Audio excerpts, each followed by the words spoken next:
오늘은 문제는 마음이다. 문제는 마음이다 라는 제목으로 잠시 은혜를 나누겠습니다. 13절을 다시 보시면 하나님께서 하늘에서 굽어보신다. 그리고 모든 인생을 살펴보신다. 참 겁나는 말씀이기도 하고 때로는 또 위로가 되고 힘이 되는 말씀이죠.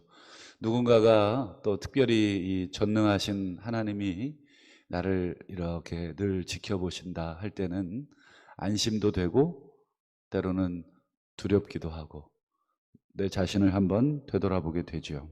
14절에도 똑같습니다. 그가 거하시는 곳에서 세상의 모든 거민들을 굽어 살펴보신다. 굽어 보신다, 살피신다, 굽어 살피신다. 계속해서 시인은 하나님이 우리 인생을 불꽃 같은 눈으로 이렇게 보고 계신다. 뭘 보시는가? 15절을 보실까요? 그는 그들 모두의 마음을 지으신 분이시다. 즉 인간들, 이 세상에 사는 모든 거민들의 마음을 지으신 분이시다. 그리고 그들이 하는 일을 굽어 살피시는 분이시다.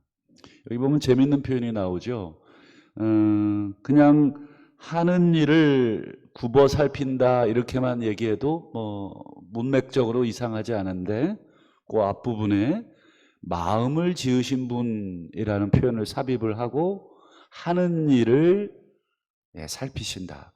그러니까 이 하는 일이 곧 마음하고 뗄래야 뗄 수가 없다.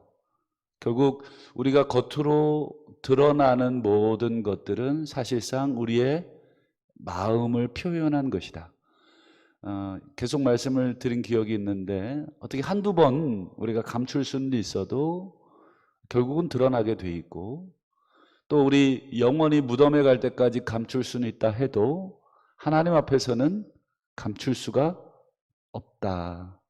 그것은 바로 하나님이 우리의 마음을 지으셨기 때문이다 하는 것이죠. 그런데 중요한 것은 뭐예요? 마음이다. 더 나아가서는 마음에 뭐가 있느냐. 겉으로 드러나는 것만 우리는 볼 수밖에 없지만 하나님은 마음을 보신다니까. 여러분, 사람이 좋다 나쁘다 하는 평가는 그리 중요한 것은 아닐 수 있다. 물론 사람의 평가가 다 무시돼서는 안 되지만 사람은 우리 내면의 깊은 동기까지 볼 수 없기에 겉으로 드러나는 것, 그것 가지고는 다 파악할 수가 없다. 우리 사무엘상 16장 7절에 보면 하나님이 이렇게 말씀하시는데 내가 보는 것은 사람과 같지 않다. 내가 보는 방식 또는 내가 보는 그 대상은 사람이 보는 방식 또 사람이 보는 대상과 같지 않은데 사람은 겉모양만 본다. 또 그것밖에 볼 수가 없다. 우리가 아무리 저 사람의 의도가 어떻고 저쩌고 저 사람의 속에 저런 의도가 있니 없니 이렇게 말은 할 수 있어도 그걸 100% 우리 인간은 알 수가 없죠. 10길 물속은 알아도 한 길 사람 속은 모른다. 여러분, 우리가 어떻게 단정할 수 있겠습니까? 당신 그렇게 그런 의도로 얘기했잖아.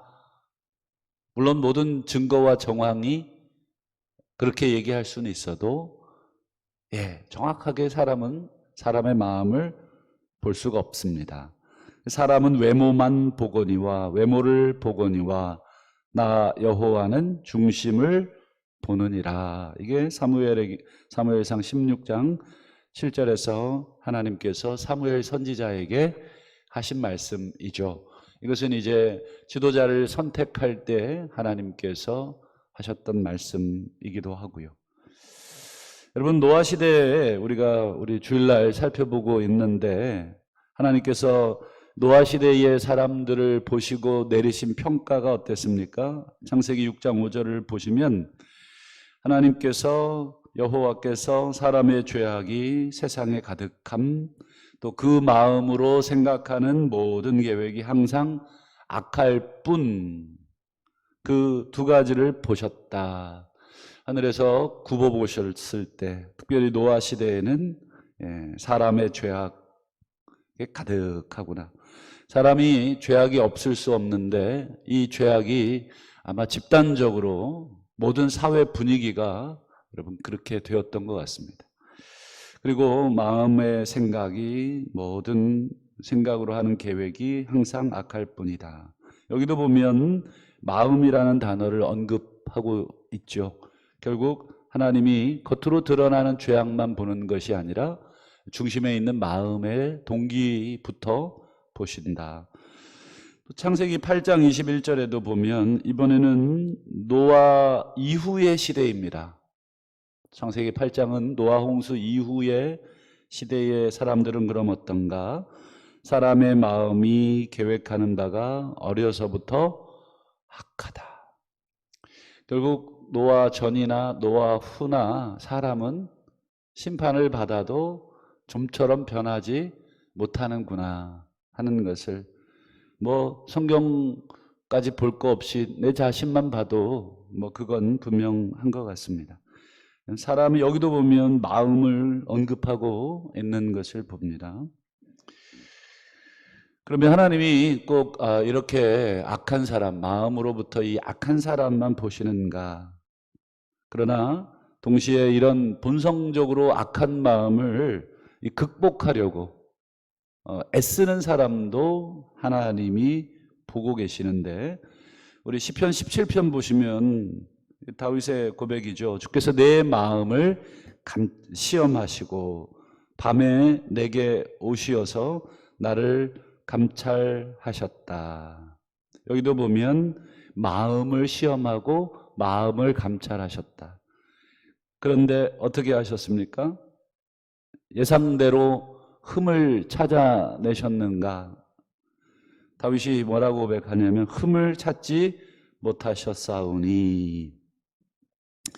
이것은 본질적으로 다윗이 아무 흠이 없는 완전 무결한 의인이라는 개념이 아닙니다. 늘 말씀드리지만 다윗은 어떤 한 특정한 사건, A라는 사건 또는 B라는 사건 또는 C라는 사건, 각 사건 하나님을 재판장으로 소환하여 나의 의로우신 재판장이여 이번 사건에 대해서 나를 판결해 주십시오. 내가 이번 사건에 어떤 잘못이 있습니까? 다른 사건에 물론 잘못할 수 있지만 이번 사건만큼은 하나님 저는 흠이 없지 않습니까? 이런 면에서 하나님이 자신의 흠을 극복하려고 노력한 다윗을 보게 되죠.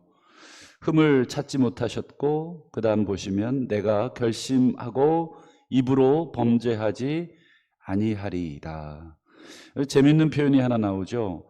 다윗이 무엇을 지켰냐면 뭘 지켰냐면 결심하고 마음이 아니라 이번에는 입이라고 표현을 하고 있죠. 무슨 뜻이겠습니까? 왜 입을 지켰다라고 표현할까요? 우리가 지금 마음을 하나님이 시험하셨는데 그럼 마음을 지켜야 되지 않나요? 우리의 흔들리는 마음, 생각을 지켜야 되는데 하나님이 마음을 시험한다 표현해놓고 내가 입을 지켰다. 이 말은 쉽게 이해가 되죠. 우리 입에 나오는 모든 것들이 전부 다 마음에서 나오는 것이니라. 이건 기본적 진리이고 또 예수님께서도 친히 그렇게 말씀을 하셨었죠. 그러므로 우리가 날마다 마음의 생각과 계획을 주의해야 우리의 입에 나오는 것도 우리가 조심할 수가 있을 것입니다. 그래서 우리는 항상 어떤 마음의 상태를 힘을 써야 하는가? 우리 시편 32편 우리 최근에 살펴본 대로 2절을 보시면 마음에 간사함이 없는 사람, 그리고 여호와께 정죄를 당하지 않는 사람. 우리가 힘써야 될 두 가지 상태는 그것인 것 같습니다. 하나님께서 우리의 마음을 감찰하셨을 때 너가 잘못이야, 이번 케이스는 네가 틀렸어 라고 하는 정죄, 하나님이 재판관으로 물론 아까도 말씀드렸듯이 우린 기본적으로 죄인이기 때문에 하나님 앞에 정죄를 당하죠. 그러나 그 일반적인 정죄를 의미하는 게 아니라 우리가 살다 보면 사람과 사람 사이에 또 어떤 일을 처리함에 있어서 내가 의로우냐 또 잘못했느냐 이것에 대한 정죄입니다. 그래서 우리가 살아가는 내내 100% 온전할 수는 없습니다만 또 건건이 우리 어떤 상황을 만날 때마다 우리가 마치 우리가 사탄이 우리의 검사가 되어서 우리를 기소할 것입니다. 하나님 이거 보시라고, 이거 보시라고. 물론 기소 당할 때마다 허물이 있겠지만 또 우리 입장에서는 어떻게 해야 되느냐? 최대한 기소 당할 일이 없도록 하나님 앞에서 여러분 정죄 당하지 않도록 우리 마음에 동기와 간사함이 없는가 살펴보는 것이 우리가 힘써야 할 중요한 것입니다. 그렇다면 여러분 우리가 이렇게 간사함이 없는 마음을 지키기 위해서 정죄함이 없는 그런 마음을 지키기 위해서 우리가 무엇을 해야 되느냐? 너무 간단합니다. 뭐 어떤 다른 많은 것들을 해야 되겠지만 가장 기본적으로는 빌립보서 4장 6절의 말씀 아무것도 염려하지 말고 맨 끝에 보면 구할 것을 감사함으로 아뢰라. 감사함으로 날마다 아뢰는 그 마음에는 여러분 흠을 찾을 마음이 들어올 수가 없죠. 하나님이 정죄할 것을 찾을 수 있는 그런 마음이 들어올 수가 없죠. 왜요? 하나님을 향해 날마다 감사를 표현하면서 뒤로는 다른 짓을 할 수 있는가? 여러분 이것처럼 이중된 생활을 할 수 있다면 일단 신앙인이 아니라고 봐야 정상 아니겠습니까? 그 정도의 대단한 이중적인 앞으로는 계속해서 하나님 감사하다 그러고 뒤로 가서 죄짓고 그렇게 할 수 있습니까? 신앙 상식으로 그렇게 할 수 없죠.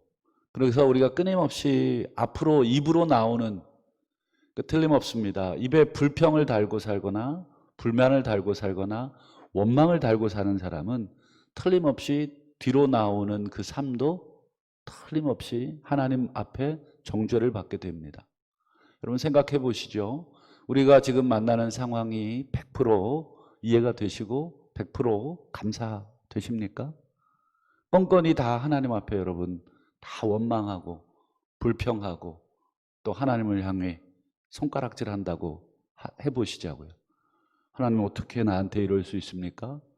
하나님 내 자식은, 하나님 내 미래는, 왜 우리 가정은, 하나님 내 건강은, 하나님 왜 우리 교회는, 하나님 왜 우리 구역은, 하나님 왜 우리 목사는, 하나님 왜 우리 성도는.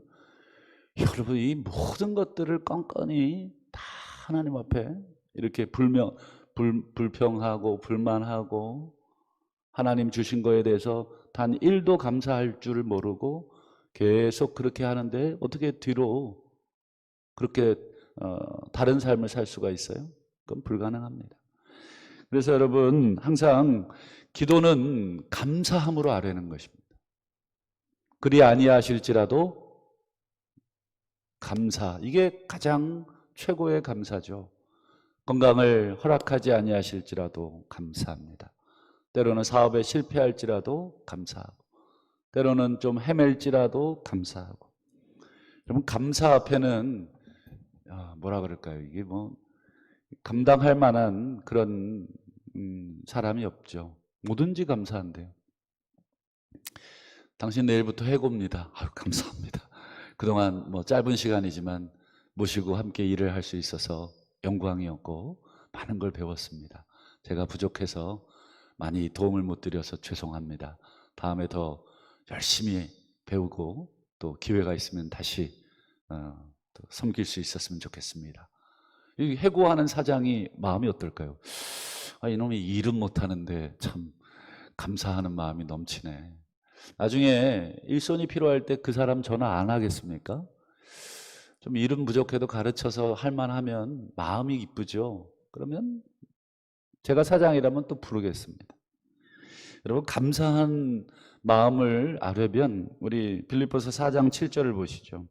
그리하면 모든 지각에 뛰어난 하나님의 평강이 어떻게 하시냐면 마음과 생각을 지키신다. 여러분 마음과 생각을 지킨다.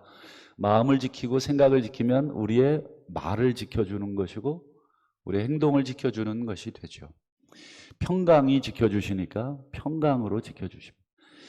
제 경험상 하나님이 응답하시는 모든 것에는 저에게 먼저 마음의 평강을 주셨습니다.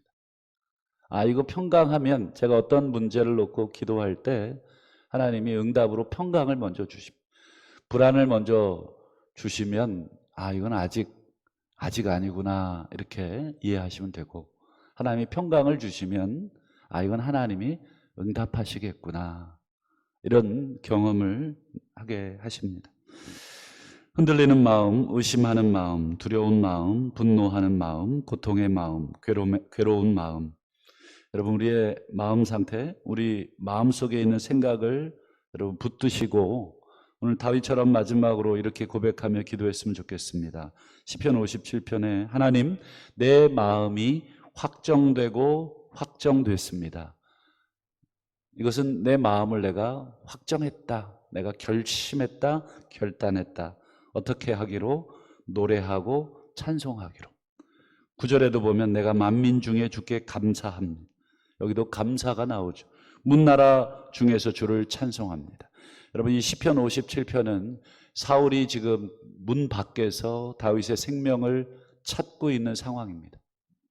숨소리 하나 내지 못하고 있는 상황에서 다윗은 두려움과 불안 속에서 벌벌 떨기로 결정하지 않고 마음을 확정하여 찬송하기로, 자기를 찾는 사울 앞에서 하나님께 감사하기로.